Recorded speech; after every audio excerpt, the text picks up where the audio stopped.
Well, good morning.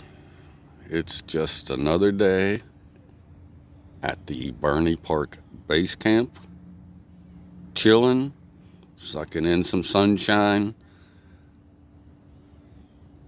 bringing all the batteries back up. Zach's chilling, got breakfast going, some steak, taters, onions, mushrooms, all kinds of good stuff. Testing out, everything looks good.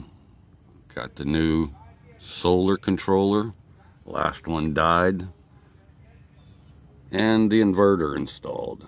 So life is good. Time for chow. Ready to eat, Zach?